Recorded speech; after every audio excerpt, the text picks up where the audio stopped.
हाँ, अब आवाज़ चेक कर लो। हेलो। लाइव है। हाँ।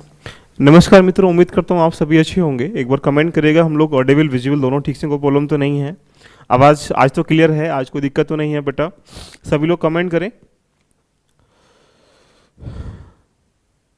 आप सब कैसे हैं? आपकी स्ट्रेटेजी के आधार पर तैयारी कर पा रहे नहीं कर पा रहे हैं?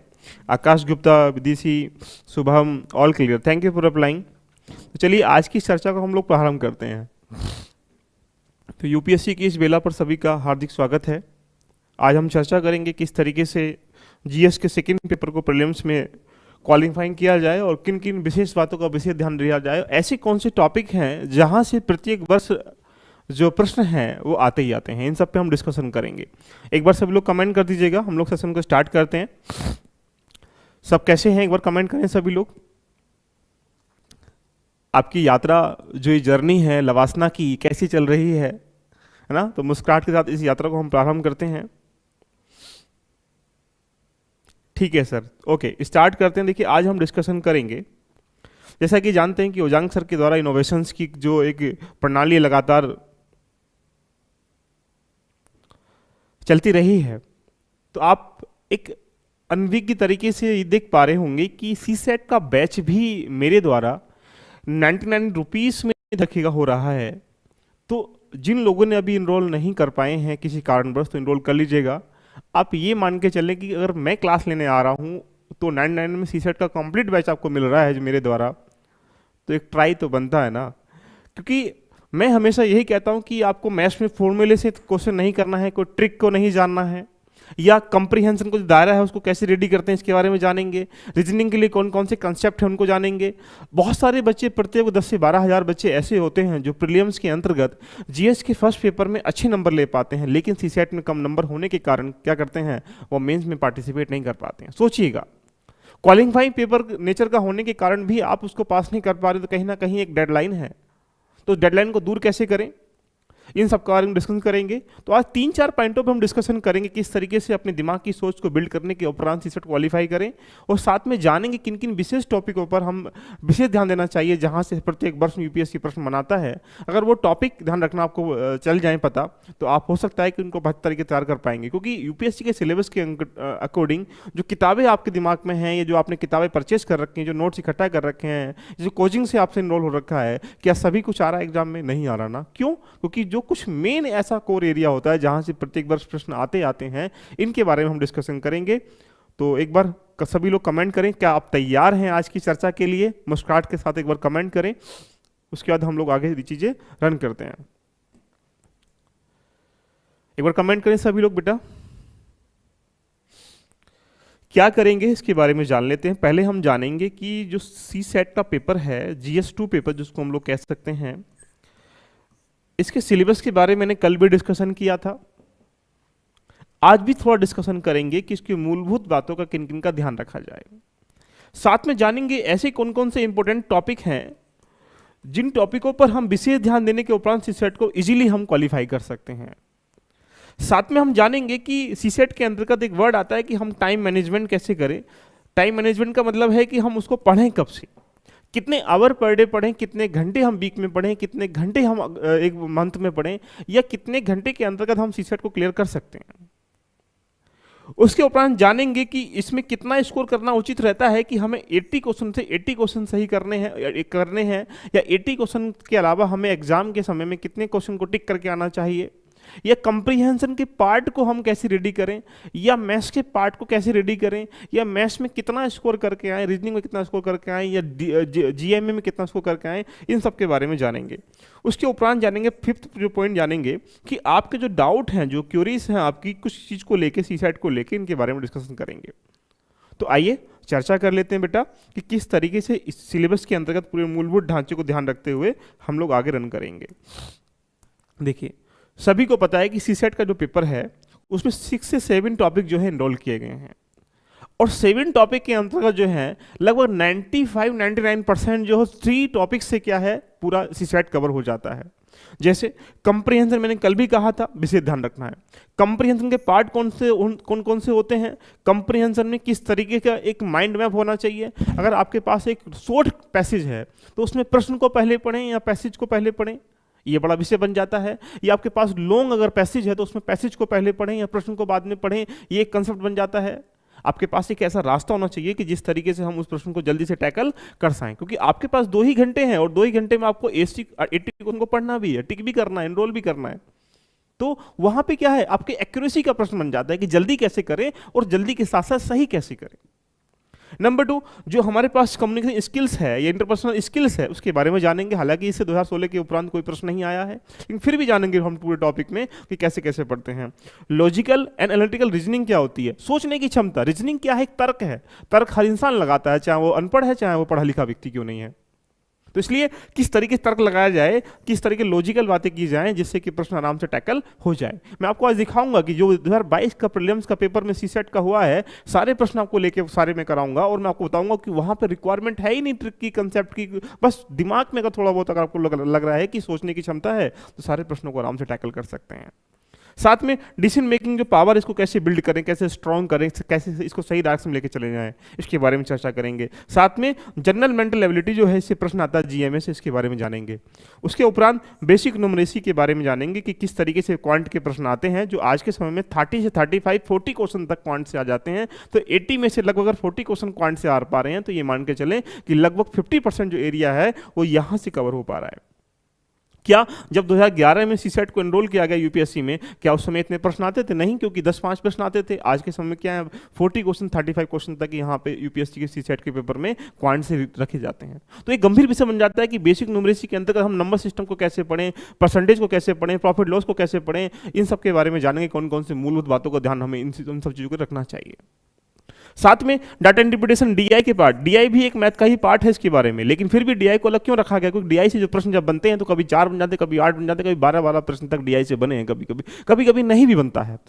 तो हम मूलभूत अगर देखा जाए सिलेबस के अंतर्गत तो 6 से 7 टॉपिक एनरोल किए गए हैं। इन 7 टॉपिकों में अगर ये देखें तो सबसे मूलभूत जो कहा जाए, जहां से मैं कह सकता हूं 3 की हैं सीसेट क्वालिफाई करने के लिए। कौन कौन सी हैं? एक तो कंप्रीहेंशन को आपको पढ़ना ही पढ़ना पड़ेगा, नंबर 2 आपको क्वांट को पढ़ना ही पढ़ना पड़ेगा, और तीसरा रीजनिंग को भी आपको पढ़ना पड़ेगा, जिसको एनालिटिकल रीजनिंग और लॉजिकल रीजनिंग के बारे में बात कर रहे हैं।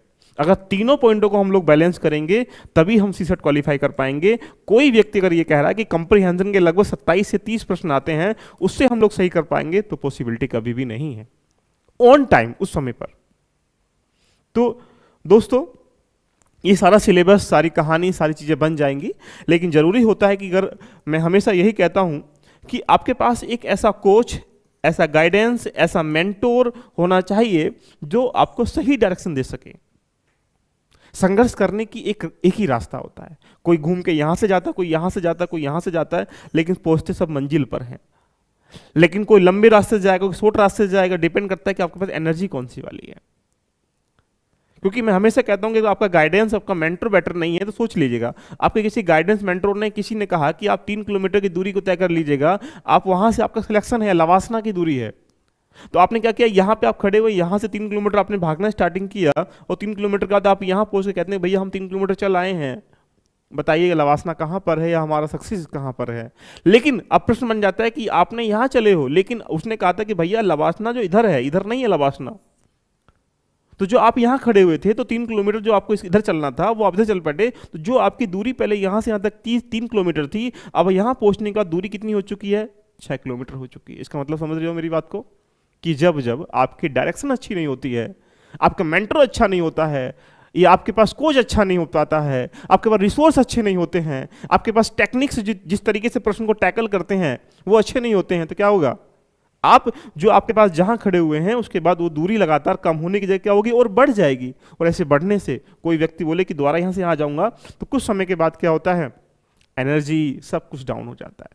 तो इसलिए मैं चैलेंज के साथ बोल रहा हूं कि इतनी कम फीस में पूरे, मैं कह सकता हूं इंडिया के अंतर्गत सीसेट को मेरी तरह पढ़ाकर कोई नहीं दिखा सकता। मैं चैलेंज के साथ ओपन प्लेटफॉर्म पे बोल रहा हूं, इतनी कम फीस के अंतर्गत, क्योंकि ये भी एक चैलेंज है, इतनी कम फीस में लोग पढ़ा कैसे रहे, ये प्रश्न बन रहा है लोगों के लिए। ये 99 में पिज्जा भी नहीं आता, एक चॉकलेट बढ़िया सी भी नहीं आती बाबू सोना के लिए, कैसे लोग पढ़ा रहे हैं। लेकिन क्या सेवा, सर्विस, मतलब सेवा एक ऐसा भाव है जब सेवा में पैसे की इच्छा नहीं होती है, वहां सिर्फ सर्विस कॉस्ट ली जाती है।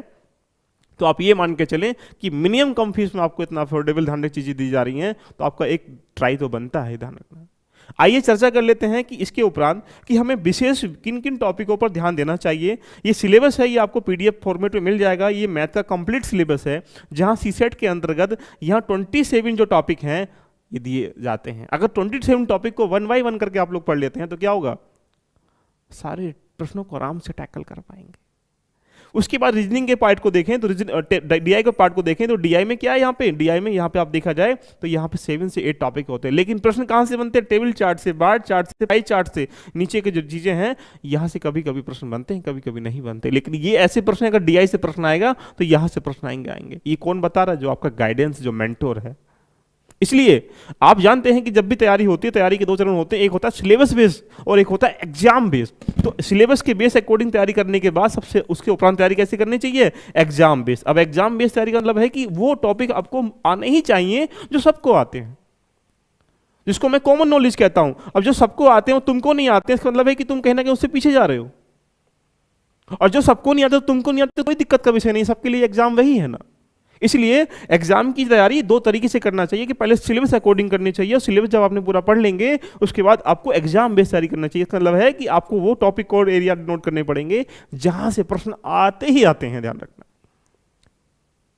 क्लियर है? आगे चलें। एक बार कमेंट करें, कोई दिक्कत तो नहीं बेटा? एक बार आवाज में तो कोई दिक्कत नहीं है, वॉइस प्रॉब्लम है? एक सेकंड के लिए बुला रहा हूं। कोई दिक्कत तो नहीं? एक बार कमेंट करें कि वॉइस में प्रॉब्लम तो नहीं है बेटा।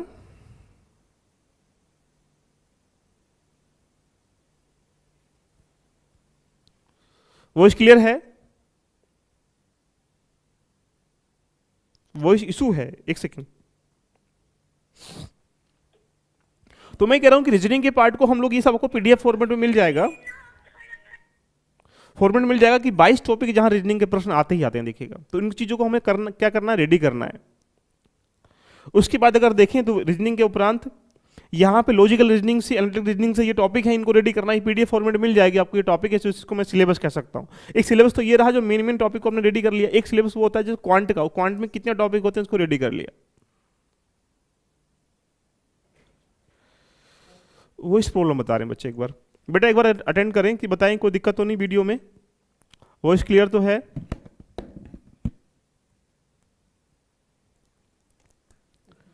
तो लिसन टू, एक मिनट बेटा वेट। हेलो, एक बार अगेन कमेंट करें कि अब ऑडिबल विजिबल दोनों ठीक से, कोई प्रॉब्लम तो नहीं है? एक बार आप रिफ्रेश कर लीजिएगा तो क्लियर निकल के आ जाएगा। तो चलिए, कंप्रीहेंशन का जो पार्ट है अगर देखा जाए तो ये कंप्रीहेंशन के वो पार्ट है जहां से प्रश्न बनते हैं, लेकिन इसमें से ज्यादा किससे बनता है, सिचुएशन बेस्ड प्रश्न आते हैं। तो ये एक सिलेबस है जहां से मैं कह सकता हूं कि प्रीलिम्स के जीएस 2 में प्रश्न आते ही आते हैं, लेकिन सबसे अधिक प्रश्न कहां से आते हैं, इंपॉर्टेंट टॉपिक की अगर सेकंड पॉइंट की हम लोग बात करेंगे, वो टॉपिक हैं जिनको मैं मैथ्स के क्वांट के रूप में कह सकता हूं कि वो टॉपिक है क्वांट के जहां से प्रत्येक बार प्रश्न आते हैं। जैसे एचसीएफ से प्रश्न आएगा ही आएगा, क्योंकि नंबर सिस्टम एक ऐसा अपने आप में आधार है जहां से प्रश्न प्रत्येक वर्ष बनता ही बनता। दिखाऊंगा आपको आज 2022 का पेपर कि प्रश्न कैसे आए हैं और उनको करना किस तरीके से चाहिए। देखिए, फिर रेशियो प्रोपोर्शन से प्रश्न आना ही आना है, मिक्सचर से प्रश्न आना, तो ये चीजें भी आपको पीडीएफ फॉर्मेट में मिल जाएंगी। यहां से टाइम डिस्टेंस से प्रश्न आना है, टाइम एंड वर्क से प्रश्न आना है, एवरेज से प्रश्न आता है, परमुटेशन कॉम्बिनेशन से प्रश्न आता है, वेन डायग्राम से प्रश्न आता है, प्रोबेबिलिटी से प्रश्न आता है, नंबर सीरीज से प्रश्न आता है, परसेंटेज से प्रश्न आता है, क्लोक एंड कैलेंडर से प्रश्न है, प्रॉफिट लॉस से प्रश्न है, लाइनर इक्वेशन से प्रश्न है, ज्योमेट्री और प्रॉब्लम एज से प्रश्न है। ये लगभग 10 से 12 टॉपिक ऐसे हैं जहां क्वांट के रूप में प्रश्न आने की संभावना अधिक रहती है, जहां से प्रत्येक वर्ष आता ही आता है। क्लियर है बेटा? तो मैं ये कह सकता हूं कि जब तक आप इंपोर्टेंट टॉपिक को नोट नहीं कर पाएंगे तब तक चीजों को मैनेज नहीं कर पाएंगे, क्योंकि ऐसे वो टॉपिक जो प्रत्येक वर्ष आने ही आने हैं वो तो आपके रेडी होने ही चाहिए। अगर वही रेडी नहीं, ध्यान रखना, तो आप समझ के बैठ लीजिएगा जिन लोगों ने सबको आते आपको वो नहीं आता, तो आप उनसे क्या है, स्थिति में डाउन है। वॉइस कट हो रही है बेटा। तो ये इंपोर्टेंट टॉपिक की अगर हम लोग चर्चा करें तो मेनली कहा जाए कि इसमें ऐसे टॉपिकों को हम आपके सामने लेके आएंगे जहां से प्रश्न प्रत्येक वर्ष बनता है और बनेगा। अब प्रश्नों को करते कैसे हैं इनके बारे में हम लोग आपसे डिस्कशन करेंगे। देखिएगा, एक बार सब लोग कमेंट कर दें कि हम जो एक रणनीति है उसके बारे में चर्चा भी करेंगे कि आज स्ट्रेटेजी अपनाएं। कल मैंने कहा था कि 3 तरह के लोग होते हैं, ABC वाले, ए वाले क्या करें, बी वाले क्या करें, सी वाले क्या करें, इन सबके बारे में डिस्कशन हम लोग कल कर रहे थे। लेकिन आज हम लोग ये चर्चा करेंगे कि किस तरीके से हम लोग बेसिकली प्रश्नों को टैकल करना चाहिए। जैसे आपके सामने एक प्रश्न आ चुका, देखिएगा, सभी लोग इसका आंसर देने का प्रयास करें। जैसे the sum of 3 considerable integer is equal to their product, how much such possibility are there. इस प्रश्न का आंसर कौन देगा? सारे प्रश्न जितने भी हैं वो एग्जाम में आए हुए मैं आपके सामने प्रेजेंट कर रहा हूं, क्योंकि आप ये जान पाओ कि सीसेट को पढ़ना कैसे चाहिए।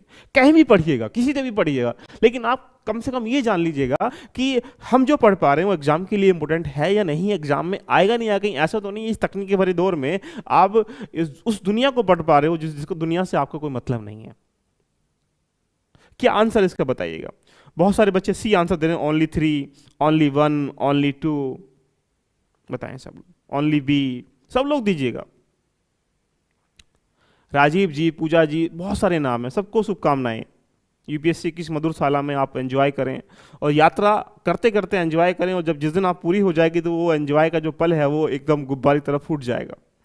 देखिएगा, अब इस प्रश्न के लिए बहुत सारे बच्चे नंबर सिस्टम पढ़ेंगे, मैथ्स को पढ़ेंगे, रीजनिंग को पढ़ेंगे, लेकिन नहीं, ये है तो ये है, ध्यान रखना। अगर दिमाग नहीं आपके अंदर, सोचने की क्षमता नहीं है, तो क्या तर्क लगाना? तर्क लगाने के लिए दिमाग चाहिए। देखिएगा, अब जैसे क्या बोल रहा है, 3 क्रमागत पूर्णांकों का योग उनके गुणनफल के बराबर है, ऐसी कितनी संख्याएं, संभावनाएं हैं?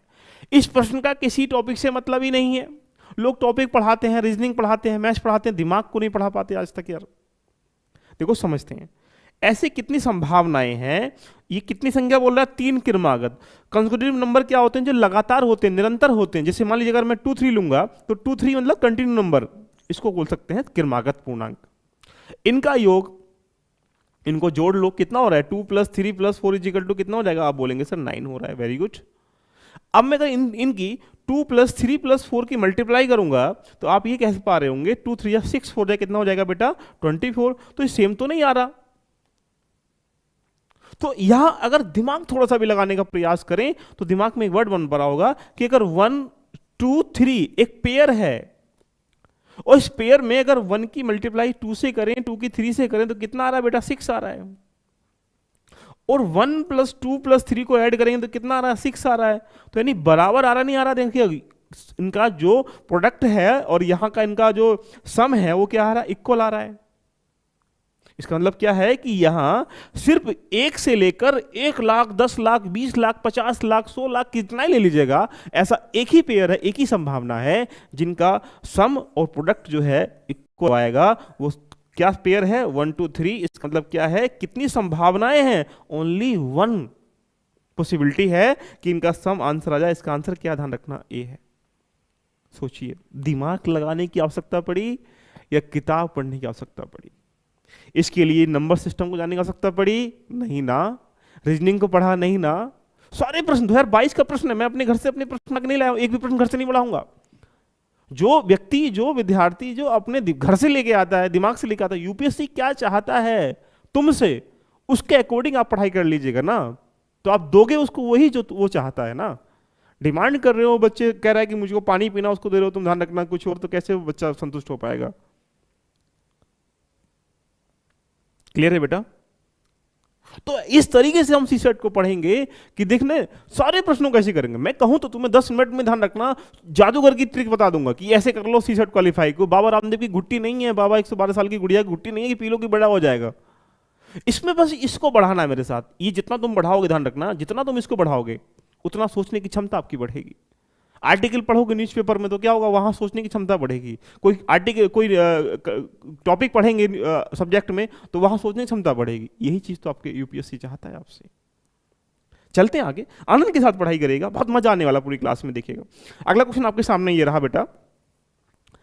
इस 15 into 14 into 13 into 12 is equal to कितना 1 तक गया है 3m इंटू एन, ये 3 की पावर m हो जाएगा, ये actually understand 3 power m into n. पूछा है where m and are the positive integer then what is the maximum value of m। कितना अच्छा क्वेश्चन दिया देखिए इसने,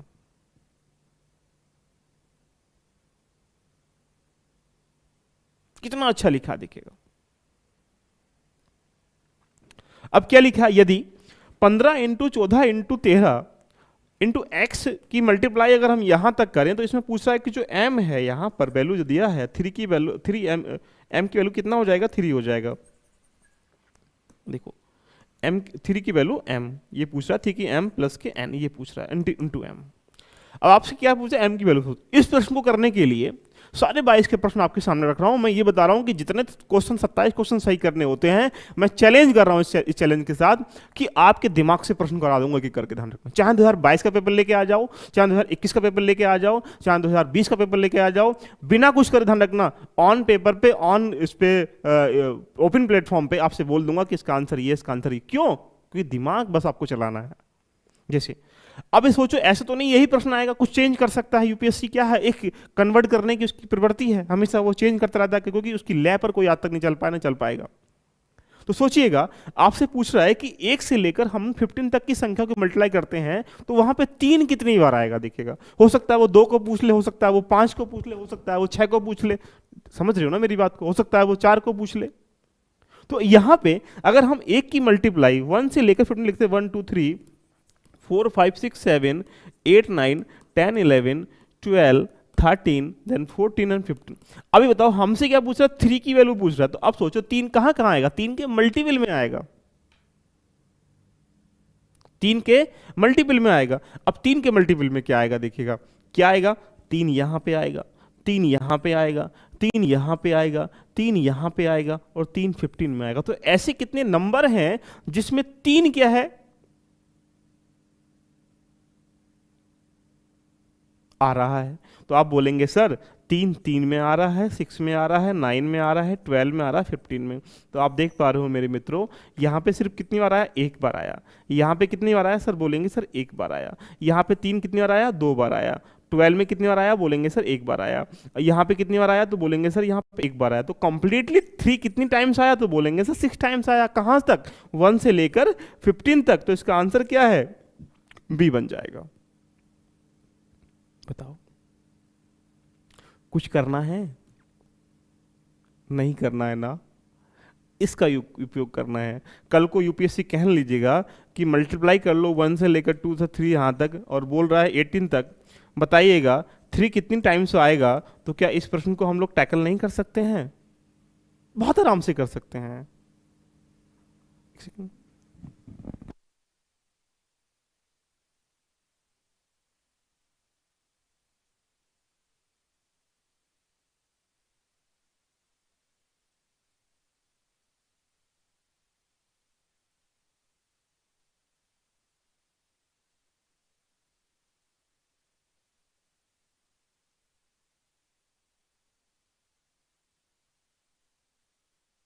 कर दूं, ठीक है बेटा, क्लियर है ना, कोई दिक्कत तो नहीं किसी के साथ? अब बताइएगा, मजा आ रहा है ना सबके साथ?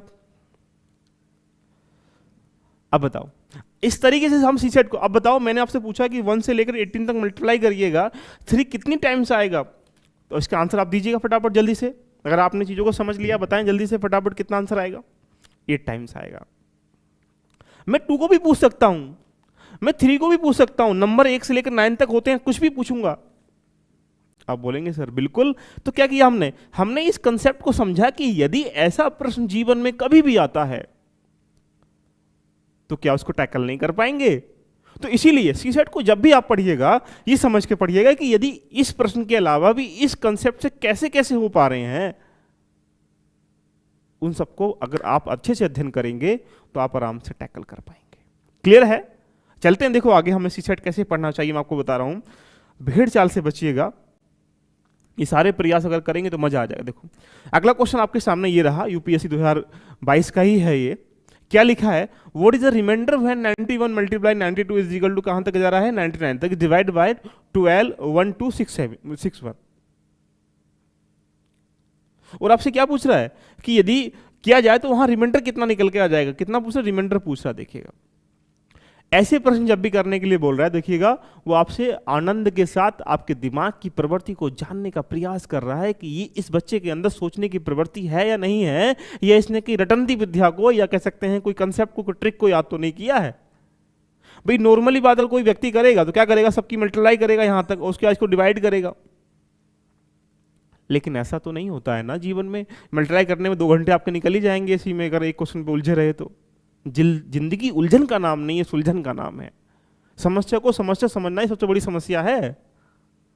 तो देखिए बेटा, यहां पे अगर हम डायरेक्टली आंसर बोलेंगे, हमें तो कुछ देखने की जरूरत भी नहीं है, इसको आंसर हम टिक कर देते हैं। क्यों? क्योंकि इसकी वजह क्या, आप सोचो एग्जाम्पल, अगर 4 इंटू 5 इंटू 6 लिखा है और डिवाइड इसको 3 से करना, और मैं पूछूं आपसे रिमाइंडर कितना आ जाएगा, तो बहुत सारे बच्चे क्या करेंगे, यही काम करेंगे। 4 5 जो 20, 26 से कितना होता है 120, और 120 को इससे करेंगे 3 से डिवाइड, तो आंसर कितना आ जाएगा, तो बोलेंगे सर 40 आ जाएगा। लेकिन ऐसे क्यों? अगर यही चीजें अगर आपको करनी थी तो दिमाग यूपीएससी पूछ क्यों रहा है आपसे प्रश्न? उस 2 घंटे में 80 प्रश्न करने का मतलब है कि आपको कुछ तो जानना चाह रहा है ना आपसे, आपके बारे में वो। तो यहाँ किस तरीके चीजों को नए तरीके से जान सकते हैं, ये चीज हम आपको सिखाएंगे। अगर 3 से मल्टीप्लाई डायरेक्टली अगर हम लोग कर लेते हैं, तो आप ये देखें 3 से मल्टीप्लाई करेंगे तो यहाँ पे 2 कट गया, नीचे कुछ भी नहीं बचा। जब कुछ भी नहीं बचा तो रिमाइंडर क्यों आएगा? रिमाइंडर क्यों आएगा? इसीलिए ध्यान रखना है, इन सब चीजों को हम 1 बाई 1 करके चीजों को इतने आराम से पढ़ेंगे कि आप समझ पा रहे होंगे कि हम कंसेप्ट को भी समझ लेंगे, लास्ट ईयर के पेपर को भी कर लेंगे, और लास्ट ईयर पेपर करने के बाद कुछ क्वेश्चनों का रिवीजन भी कर लेंगे। और 3 ही चीज इंपोर्टेंट जरूरी हैं, कंसेप्ट को समझिएगा, लास्ट ईयर पेपर को करिएगा, और मैक्सिमम क्वेश्चनों की प्रैक्टिस कर लीजिएगा। सीसेट कभी जीवन में आपका नहीं रुकेगा।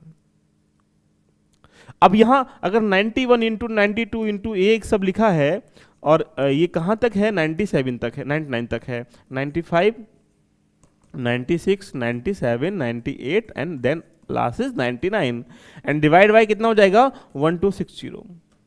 अब 13 से डिवाइड कर देंगे 13 आ जाएगा, और 13 से करेंगे तो कितना हो जाएगा 13 97, 97 कट गया, नीचे कुछ भी नहीं बचा है, कुछ भी नहीं बचा, तो आंसर क्या निकल के आ रहा है, तो आप बोलेंगे सर 0 आ रहा है। तो that is your answer is D, 0 answer.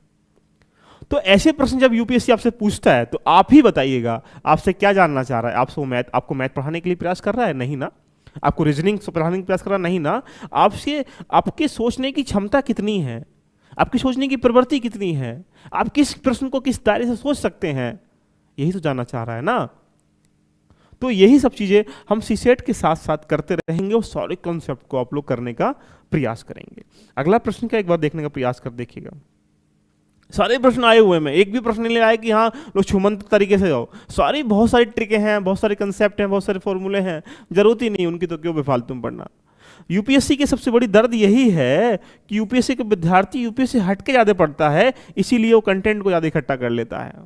अगर यूपीएससी से हट के ना पढ़े तो आलतू फालतू जितनी भी सभी बातें होती हैं, इन सब बातों में ना पढ़े, ध्यान रखना, तो क्या होगा, वो टू द पॉइंट स्ट्रेटेजी करेगा। 2 दोस्त निकल के जा रहे हैं कि भैया यहाँ पहुंचना है 5 मिनट में, यहाँ एक दोस्त और मिल गया, उसने बात कर ली, इससे और मिल गया, यहाँ एक और मिला, यहाँ एक और मिला, तो यहाँ जाने में दूरी बढ़ेगी। तो इसका मतलब समझ रहे हो ना कि आपने यहाँ से निकले घर से तय करने के लिए यूपीएससी की, यहाँ कंटेंट मिला, यहाँ इसको भी इकट्ठा कर लिया, यहाँ कंटेंट मिला, इसको भी इकट्ठा कर लिया, इसको भी इकट्ठा कर लिया, इसको भी इकट्ठा कर लिया, इसका मतलब क्या है, आपने इतना कंटेंट कर लिया, तो आप क्या करेंगे, वहाँ पहुँच ही नहीं पाएंगे। ये मंजिल आपकी, ये सपने आपके हैं, ये जहान आपका है, आपको मेहनत करनी है, आपको पढ़ना है, आपको मंजिल पे पहुंचना है, उसका आनंद आपको लेना है। तो क्या किसी और की स्ट्रेटेजी के अकॉर्डिंग फॉलो करेंगे? किसी की कोई स्ट्रेटेजी नहीं होती यार, मैं सच बताऊं आपको, मैं किसी की कोई स्ट्रेटेजी नहीं होती। स्ट्रेटेजी होती है खुद की अपनी यार। बस क्या कर सकते हैं, आप उससे सलाह ले सकते हैं कि ये सही है, ये गलत है रास्ता। आप रास्ते पे चल रहे हैं, आपको चलना होगा। ये पूछ सकते हैं कि ये रास्ता जा कहां रहा है, या उस रास्ते पे जाने के लिए हमें कहां तक जाना पड़ेगा। चलिए इस बात को समझते हैं कि इस प्रश्न में देखो क्या लिखा है। बड़े राम, सब लोग प्रश्न इसका आंसर दीजिएगा बेटा, सभी प्रश्न का आंसर दीजिए। इतनी कम फीस में एक ट्राई तो बनता है भाई, एक पिज्जा भी नहीं आता सच बताऊं तो मैं। और जब मैं पढ़ाने के लिए आ रहा हूं तो फिर गंभीरता का विषय कहा जाए तो कोई मतलब ही नहीं है कि मैं पढ़ाने आ रहा हूं, तो कोई दिक्कत ही नहीं है। कुछ बच्चे ए बोल रहे हैं, कुछ बच्चे डी बोल रहे हैं, है ना, राजीव जी बोल रहे हैं, लोकेश जी बोल रहे हैं, सचिन जी, सारे बच्चे जितने भी हैं बोल रहे हैं। कितना बोल रहे हैं यहाँ पे, ए आ रहा है सबका। मैंने पहले कहा था, मैं अभी भी कह रहा हूं, यूपीएससी आपके दिमाग के तर्क को जज करने का प्रयास कर रहा है। दुनिया पढ़ रही है यूपीएससी, दुनिया मतलब भारत की दुनिया।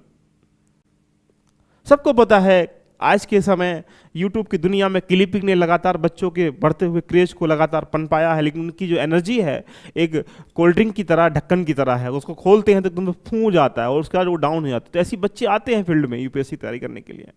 क्यों? क्लिपिंग देख के, उसकी शान शोहरत को देख के। लेकिन डेडिकेट लगातार उनका क्या होता है, कंटेंट लगातार घटती चली जाती है। क्यों? क्योंकि उनके अंदर से वो मोटिवेशन नहीं आ पाया तक हम आईएएस बनना है। देखो, 20 men 20 women can do a piece of work in 30 days. In how many days can 12 men and 24 women do the same piece of work? 12 पुरुष और 12 महिलाएं एक काम को 30 दिन में कर सकते हैं। 12 पुरुष और 24 महिलाएं समान कार्य करने में कितना समय लेंगी, ये आपसे क्वेश्चन पूछा गया। मेरे मित्रों, सभी प्रश्न का इसका आंसर देने का प्रयास करें। मुझे उम्मीद होगा कि अगर आप इस प्रश्न का आंसर देंगे तो लगेगा कि मुझे कि आपने यूपीएससी की एक यात्रा की जो जर्नी है पहली वाली, उसमें पहला कदम रख दिया है। क्यों? ये जितने भी प्रश्न आपको मैं दिखा रहा हूं, और जितने प्रश्न 2022 में आए हैं, 21 में आए हैं, 20 में आए हैं, उनमें मैथ का, रीजनिंग का, कंप्रिहेंशन का रोल है ही नहीं यार। लोगों ने डरा रखा है कि लो रट लो फॉर्मूला, ये ट्रिक का, ये कंसेप्ट का, ये उसका। दुनिया में यार ये काम करने के लिए कुछ और दुनिया है ना, उसके लिए और एग्जाम पड़े हुए हैं ना, वहां भी ये करोगे तो फिर कैसे काम चलेगा, है ना।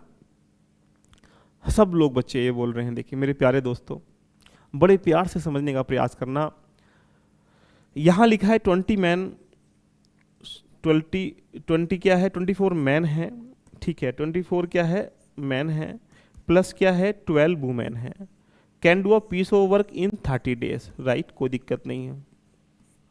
आफ्टर दैट आपसे पूछ रहा है 12 मैन प्लस के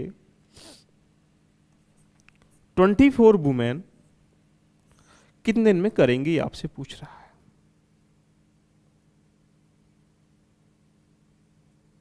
चलिए मैं कहूं आपसे, बड़े एग्जाम से समझिएगा कि एक राम नाम का व्यक्ति है और श्याम नाम का व्यक्ति है। वो 20 रोटी खाते हैं, 20 कोल्ड ड्रिंक पीते हैं, 20 सिगरेट पीते हैं। और मैं पूछूं आपसे थोड़ी देर के बाद कि एक रमेश नाम का व्यक्ति है, एक सुरेश नाम का व्यक्ति है, राम और श्याम के अलावा राम और सुरेश नाम के व्यक्ति हैं, इस काम को करने में कितना समय लेंगे, या इसे वहां 20 पीते तो कितना पिएंगे। बड़े लॉजिकल वर्ड से समझिएगा कि जब अगर हम ये बताएं कि राम और श्याम यहां 20 पीते हैं या 20 खाते हैं, जो भी कुछ आप मान लेते हैं, तो आप ये देख पा रहे हो हमें ये नहीं पता है कि इफिशिएंसी कितना है। पर आवर, पर डे, पर वीक, पर आवर, जो भी लिखा है इसमें क्या है, दिन लिखा है, तो वहां पर डे की कैपेसिटी कितना है करने की, आपको पता है भाई। एक आदमी या एक पुरुष कितना करता है, यहां पे एक महिला या एक पुरुष कितना करता है वनडे में काम, क्या आपको पता है? बोलेंगे सर नहीं पता। अगर मैं आपसे पूछूं यहां पे 24 man and 12 women can do a piece of work 30 days, right. आपसे पूछ रहा है 12 man and 24 women can do a piece of work, तो आप बोल रहे हैं सर हमें एक मैन की कैपेसिटी का पता ही नहीं वो कितना करता है, और एक वुमेन की कैपेसिटी का पता ही नहीं वो कितना करता है, तो क्या इसका आंसर निकाल पाएंगे? क्या आपके पास डाटा है? भाई एक मैन अगर एक दिन में मैं कहूं कि एक काम करता है और एक वुमेन आधा काम करती है, ये तो मान तो लिया ना हमने। तो जब आपको इफिशिएंसी ही नहीं पता, तो क्या उसका आंसर निकालना पॉसिबिलिटी है? बोलेंगे सर नहीं, कैसे निकाल सकते हैं कि अगर मैं बोलूं कि what is the capacity of या what is the efficiency of man and women, man और वुमेन की एफिशिएंसी का रेशियो क्या है, तो आप बोलेंगे 1:2 लिखें या 2:3 लिखें या 4:3 लिखें, क्या लिखें हमें पता ही नहीं है। अगर ये दिन यहां दिए गए होते तो वहां से हम कैलकुलेशन कर लेते, आंसर निकाल लेते, लेकिन नहीं निकाल सकते। क्यों? क्योंकि हमें मैन और वुमेन की एफिशिएंसी का, कैपेसिटी का मतलब उनकी कार्य करने की क्षमताओं का ही नहीं पता कितना कितना करते हैं वनडे में। तो यानी डाटा इज इनसफिशिएंट या डाटा अपर्याप्त है। तो क्या निकाल पाएंगे? अच्छा बताओ इस प्रश्न में क्या कर रहा है यूपीएससी? कोई प्रश्न पूछ रहा है आपसे? लॉजिकल बातें आपसे करना चाह रहा है, तर्क वाली बातें करना चाह रहा है कि आपके दिमाग में कुछ, इस भेजे में, इस दिमाग की मस्तिष्क में कुछ सोचने की प्रवृत्ति है या नहीं है।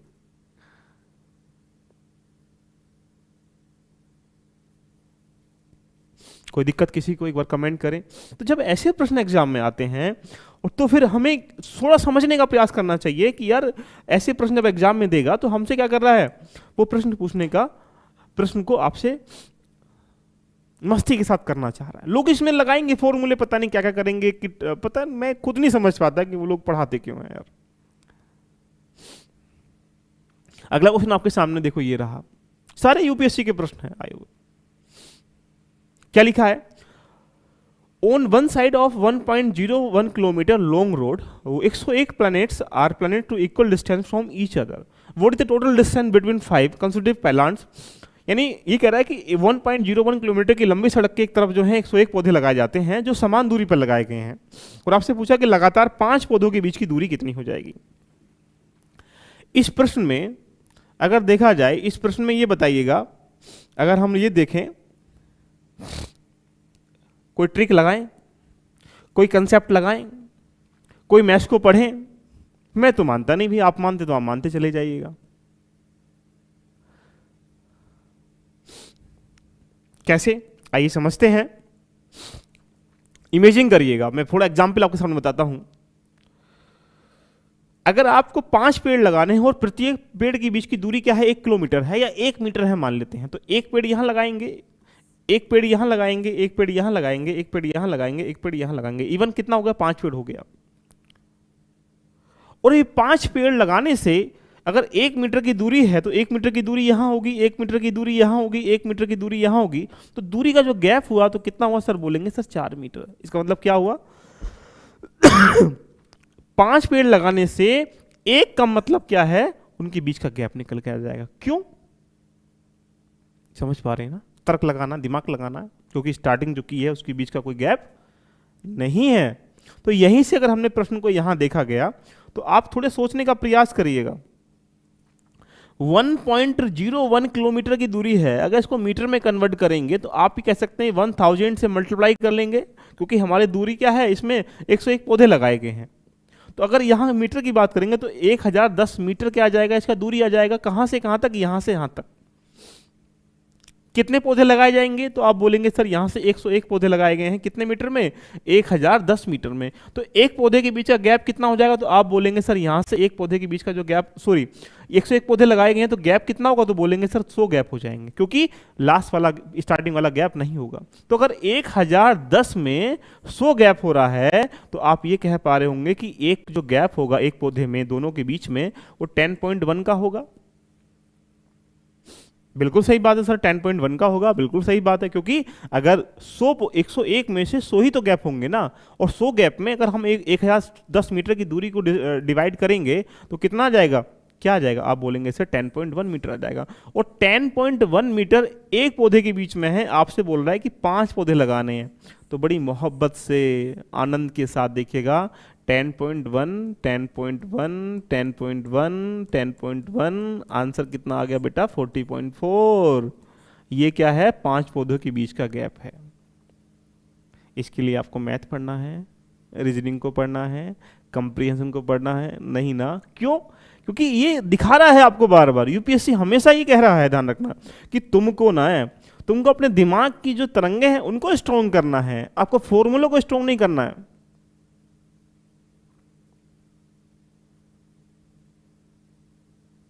तो यानी आप ये समझ पा रहे हैं, सारी क्लासेस जो होंगी वो बोर्ड पे होंगी। अभी फिलहाल यहां से आपको बता रहे थे कि सीसेट को पढ़ना कैसे चाहिए। और सीसेट पढ़ने का मतलब है कि 3 तरह के बच्चे होते हैं, एक वो बच्चे जो अच्छा सीसेट क्वालिफाई कर लेते हैं, एक वो बच्चे जो बीच में कर लेते हैं लेकिन कभी कभी डर पैदा होता है, एक वो जिनके अंदर डर ही पैदा हुआ है। तो तीनों लोगों को कहीं ना कहीं अपने मैनेजमेंट के आधार पर, अपने स्ट्रेटेजी के आधार पर सीसेट को ध्यान में रखते हुए तैयारी करना चाहिए। क्लियर है। तो ऐसे प्रश्न जब एग्जाम में आते हैं तो सोचिएगा वहां से प्रश्न क्या कर रहा है, आप खुद बताइएगा, मुझे इससे कोई मतलब नहीं है, आप ये बताइएगा आपसे क्या पूछ रहा है, आपसे आपके दिमाग की प्रवृत्ति को, अंडरस्टैंडिंग जानने का प्रयास कर रहा है कि आप कितना समझते हैं दिमाग से। लो ये रहा प्रश्न आपके सामने। क्या है, the increase in the price of certain item was 25%, then the price was decreased by 20% and then again increased by 10%. What is the resulting increase in the price? एक निश्चित वस्तु कीमत 20-25% में वृद्धि की गई है, फिर 20% कमी की गई है, 10% फिर वृद्धि की गई है, तो उसकी इनिशियल वैल्यू जो होती प्रारंभ में, उसकी परिणामी कीमत की कितनी % वृद्धि हुई, कमी हुई, आपसे ये पूछ रहा है। देखिएगा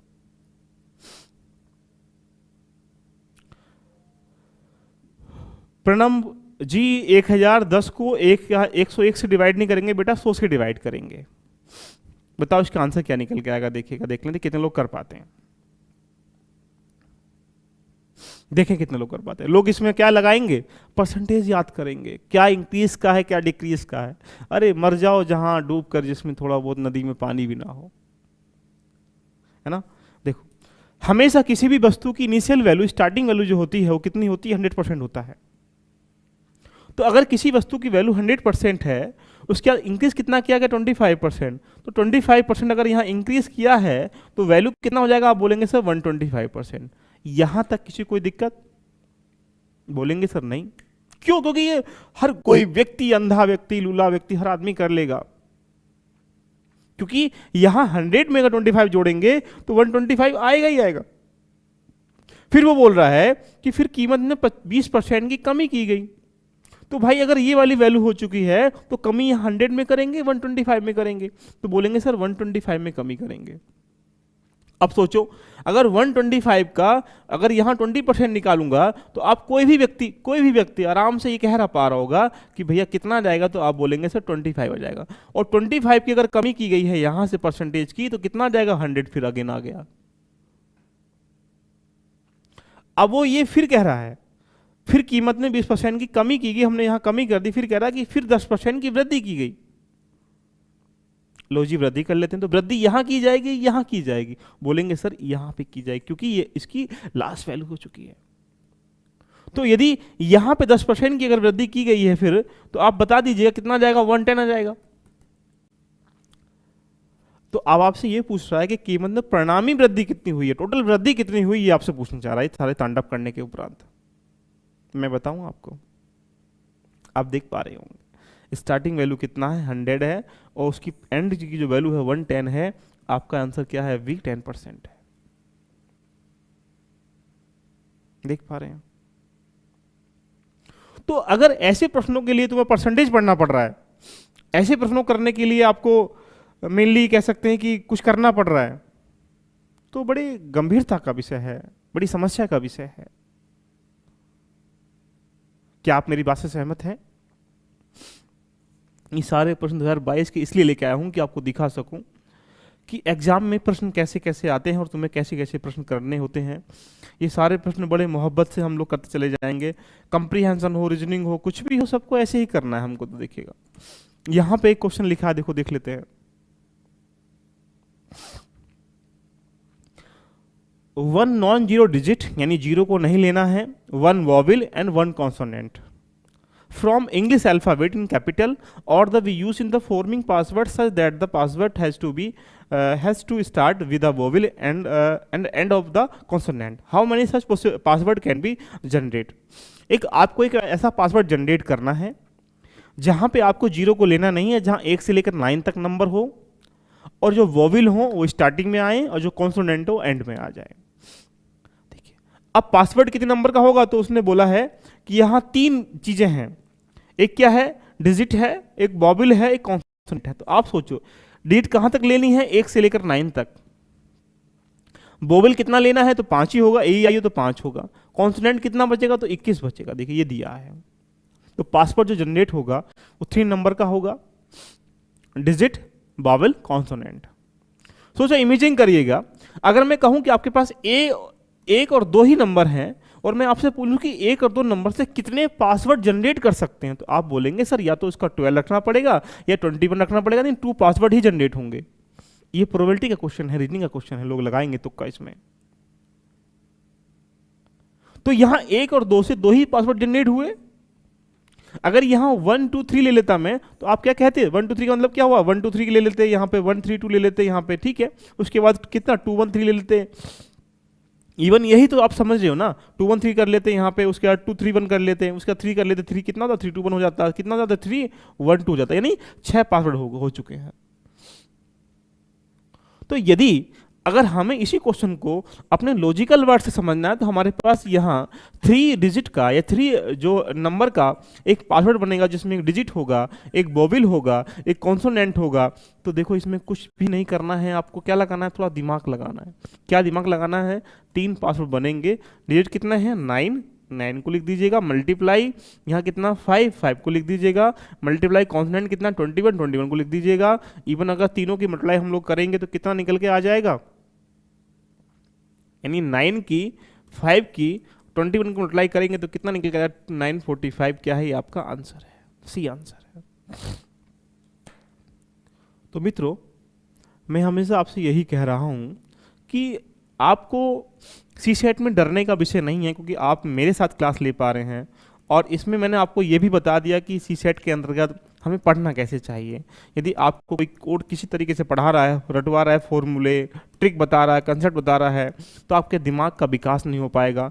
और दिमाग के विकास जब नहीं हो पाएगा तो आप समझ पा रहे होंगे, आप वहाँ नए नए तरीक़ों से सोच नहीं पाएंगे।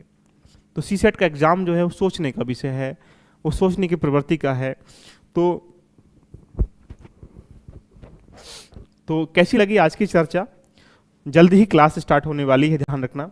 जिन लोगों ने एनरोल नहीं किया है वो जाइएगा एप्लीकेशन पे ओजांग कैड्यू, और वहाँ पे जाकर डाउनलोड कर लीजिएगा और इसको परचेस कर सकते हैं। 99 रुपये इतनी बड़ी कॉस्ट नहीं है।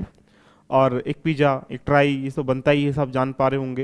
ये सब चीज़ें आपको मिल जाएंगी, क्लासेस करते हैं। किसी को कोई डाउट है, कोई क्वेश्चन है, मुझसे पूछना है तो एक बार कमेंट करिएगा। लंबी स्ट्रेटजी है, एक दिन में कभी कभी अगर आपको समुद्र को पार करना है तो बड़े आराम आराम से करना पड़ेगा। ये नहीं कि हाँ उड़े चल के। आपको कोई नाली पार करनी है, छोटी सी जगह पार करनी है तो कूद के पार कर लोगे। कोई नदी पार करनी है तो आप उसको नाव से कर लोगे। लेकिन जब समुद्र ही पार करना है आपको तो फिर जहाज से पार करना पड़ेगा। तो इसलिए जहाज को बनाने के लिए क्या करना पड़ेगा, यहाँ से आराम आराम चीजें करनी पड़ेंगी। तो आप जिसने भी सी सेट में एडमिशन नहीं लिया है वो जाइएगा, एनरोल करिएगा। इतना तो बनता है कि मेरी क्लासेस में अगर आप पूरा कंप्लीटली कर लेंगे तो आपके दिमाग की प्रवृत्ति को, सोचने की प्रवृत्ति को स्ट्रॉन्ग कर दूंगा और सारे प्रश्न आराम से टैकल कर लेंगे। तो कैसी लगी क्लास, एक बार सभी लोग प्यार से कमेंट करें। Love you all the best, enjoy करें इस यात्रा का। बहुत अच्छी यात्रा है। जिस दिन सफलता आपके चरणों में होगी उस दिन ध्यान रखना दुनिया आपके चरणों में होगी। कोई डाउट तो नहीं किसी को? शिवानी जी कह रही है कहाँ से क्या आता है। क्लास स्टार्ट होने दीजिएगा, सिलेबस को पूरा समराइज वीडियो में बताएंगे, कितने कितने टॉपिक कहाँ कहाँ से आते हैं ये भी बताएंगे, सब चीज़ें चलेंगी, ध्यान रखना। लव यू ऑल, है ना। और कोई डाउट किसी को तो बोलो, कमेंट करें। जिसने नहीं किया जाके कर लीजिएगा, दोनों बैचों में किसी में जिसमें लगता है। PDF सब मिलेगा, सब मिलेगा, क्यों टेंशन लेते हो।